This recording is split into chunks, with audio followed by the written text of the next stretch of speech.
तो हेलो दोस्तों, आप लोग को स्वागत है अपने यूट्यूब चैनल एर्मैनिक्स 2 पर।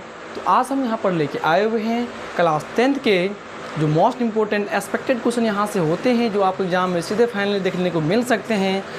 तो जितने स्टूडेंट इस वीडियो को देख रहे हैं, वीडियो को लाइक कर लीजिएगा, और जो स्टूडेंट इस चैनल पर नए हुए चैनल को सब्सक्राइब कर लीजिएगा।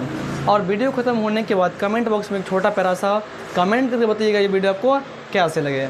तो आज हम बात करने वाले हैं, कहता है आपके पास ये क्वेश्चन दिखा जाए तो आपके एग्जाम में 5 मार्क के क्वेश्चन यहाँ से आते हैं। इस प्रकार क्वेश्चन तो कहते हैं क्वेश्चन यहाँ पर क्या कि कोई बर्तन एक खोखले अर्धगोला के आकार के हैं।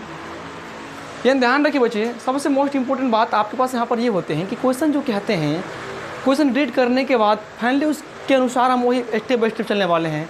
तो कहता है कि एक कोई बर्तन है, एक खोखले अर्धगोले आकार के हैं, जिसके ऊपर एक खोखला बेलन अध्यारोपित है। तो कहता है नेक्स्ट आगे कि अर्धगोला का जो व्यास आपके पास यहाँ दिया है वो 14 सेंटीमीटर दिया है, तथा इस पात्र की जो कुल यहाँ ऊंचाई बात कर ले तो अपने पास 13 सेंटीमीटर है। तो नेक्स्ट कहता है इस बर्तन का आंतरिक पृष्ठीय क्षेत्रफल यहाँ पर ज्ञात करने के लिए कहते हैं। तो ध्यान दें, क्वेश्चन सबसे पहले अपने पास आए हुए थे कि अपने पास एक अर्धगोला था।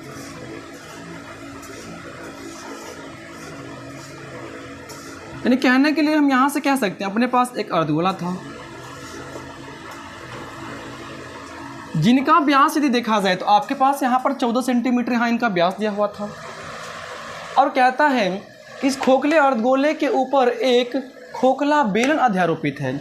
तो हम यहाँ से लिख सकते हैं क्या, अपने पास तो ये अर्धगोला हुआ, ये अपने पास देखा जाए तो ये अर्धगोला हुआ, और इनके ऊपर कहता है आपके पास कि एक बेलन खोखला जो है वो अध्यारोपित है, और इनका व्यास जो अपने पास यहाँ पर यहाँ से यहाँ दिया है वो 14 सेंटीमीटर दिया है। तो व्यास जो होते हैं अपने पास डी दिया है 14, तो आर यदि यहाँ से निकालेंगे तो d/2 होगा, यानी कह सकते हैं 14/2 यानी कि 7। यानी फाइनली देखा जाए तो अपने पास जो आर का फाइनली मान निकला वो यहाँ से यहाँ कह सकते हैं ये 7 निकला, यानी आर 7 निकला। अब केंद्रक के बीच जो होते हैं ये भी जब यहाँ से यहाँ 7 होगा आपके पास, तो ध्यान रखिए मेरे प्यारे भाई, आपके पास ये भी यहाँ से यहाँ जो होगा ये 7 होगा, क्योंकि वृत्त में केंद्र से जो होते हैं एक छोर से दूसरे छोर तक बात कर ले आपस में समान इक्वल टू होते हैं। तो यहाँ से क्या सकते हैं, जब आपके पास ये 7 था तो ये भी यहाँ 7 होगा। और कहता है तथा पात्र की कुल ऊंचाई अपने पास दिया है यहाँ पर 13 दिया है। तो कहता है पूरा मिलाकर जब यहाँ से यहाँ 13 है पूरा दिया है, तो आप बताइए जब आपके पास यहाँ से यहाँ 13 दिया था तो ये 7, तो ये भी यहाँ से यहाँ 7 मीटर।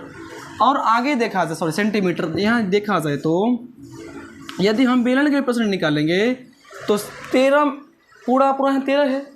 और यदि यहाँ से निकालेंगे अपने पास ये, तो आपके पास अर्धगोला का जो मतलब त्रिज्या है ये 7 हुआ, तो 13 में से 7 यहाँ माइनस करेंगे तो अपने पास फाइनली मिला अपने पास 6। तो यानी कह सकते हैं कि बेलन का जो ऊंचाई यहाँ हाइट हुआ वो कितना यहाँ पर हुआ, ये 6 हुआ। तो बच्चे आप इनको इस प्रकार यहाँ पर ध्यान रखिए। अब हम लिखने वाले हैं जो कंडीशन आपके पास यहाँ दिया हुआ उनको देखिए। तो इस प्रकार क्वेश्चन को एग्जाम में यहाँ पर ध्यान रखिए, इनको ऐसे हल करने हैं। दिया है सबसे पहले आपके पास यहाँ एक अर्धगोला था, तो अर्धगोला के लिए हम लिख सकते हैं अर्धगोला के लिए। तो आप बताइए बच्चे, जब आपके पास अर्धगोला दिया हुआ तो इनका आपके पास यहाँ व्यास दिया हुआ था, तो लिख सकते हैं क्या कि व्यास यानी कि d बराबर 14 सेंटीमीटर। तो आर यहाँ से निकालेंगे तो यहाँ 7 सेंटीमीटर होगा। ये तो आपके पास देखा जाए तो ये अर्धगोला के लिए यहाँ पर था। अब समझिए लिखेंगे तथा बेलन के लिए तो आप यहाँ से देख सकते हैं एक अर्धगोला के ऊपर आपके पास यहाँ फाइनली बेलन अध्यारोपित था। यहाँ से कह सकते हैं सॉरी, यहाँ से कह सकते हैं जब इनका आर यहाँ पर 7 था तो इनका भी आर 7 होगा, क्योंकि इनके ऊपर ये अध्यारोपित हैं। तो आर यहाँ से अपने पास 7 सेंटीमीटर हुआ। और यदि हम एच यहाँ से निकाल लेंगे, सबसे प्यारे पहले बार ध्यान रखिए, इंपॉर्टेंट बात ये होते हैं, एच आपके पास निकलेगा 13 में से यदि यहाँ 6 माइनस करेंगे, सॉरी 7 यदि माइनस करते हैं तो अपने पास ये 6 सेंटीमीटर बेलन का एच निकल गया। अब कहता है लास्ट में इस बर्तन का आंतरिक पृष्ठीय क्षेत्रफल ज्ञात करें। तो यहाँ से देख सकते हैं क्या, इसीलिए बर्तन का आंतरिक पृष्ठीय क्षेत्रफल बराबर लिख सकते हैं। सबसे पहले देखिए बच्चे, यहाँ पर आपके पास यहाँ पर लिखा हुआ है, आया हुआ है, पहले यहाँ पर अर्धगोला आया हुआ था, इनके ऊपर अध्यारोपित है। तो कहीं ना कहीं कह सकते हैं, आप इतना ध्यान रखिए, जब भी आपके पास यहाँ पर किसी चीज़ के ऊपर कुछ यदि आरोपित होते हैं तो वहाँ पर आप इनका वक्र ही लगाने का प्रयास कीजिएगा। तो यानी यहाँ लगाना है क्या, इनका वक्र लगाना और इनका वक्र निकालेंगे, दोनों को वक्र निकालने के बाद आपस में फाइनली जोड़ देंगे, और जोड़ने के बाद जो अपने पास जो रिजल्ट है फाइनली कह सकते हैं वही अपना आंसर होगा। तो सबसे पहले अपने पास यहाँ आया है अर्धगोला, लिखना है क्या, अर्धगोला का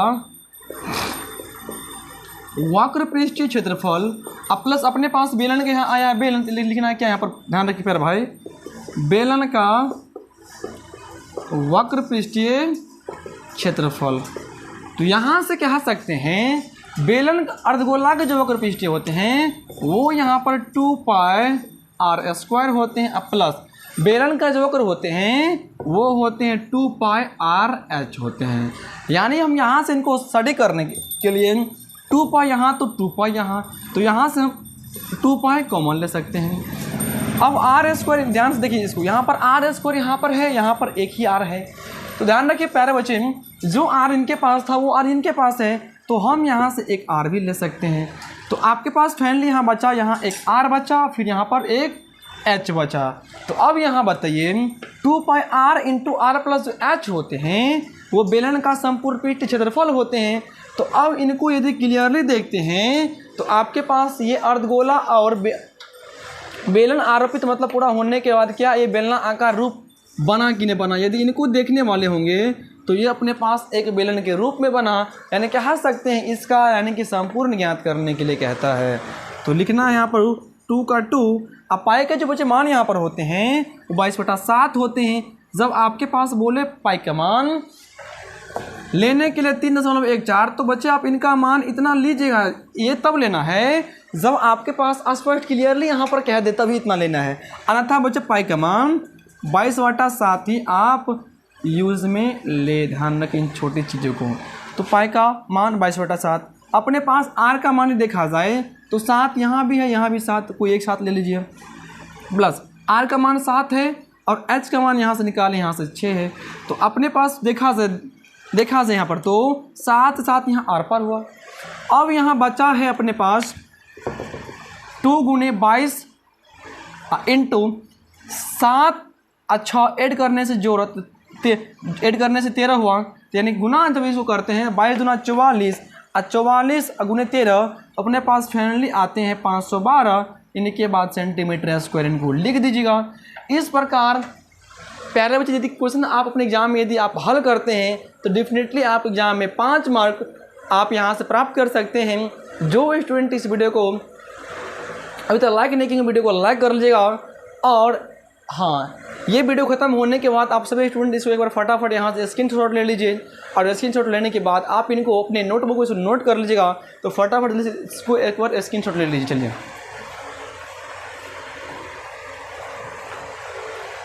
मिलते हैं नेक्स्ट वीडियो में। आज के लिए बस इतना ही। ये वीडियो को ऐसे लगे कमेंट बॉक्स में एक छोटा प्यारा सा कमेंट कीजिएगा और जो स्टूडेंट चैनल पर नए हुए चैनल को सब्सक्राइब कर लीजिएगा।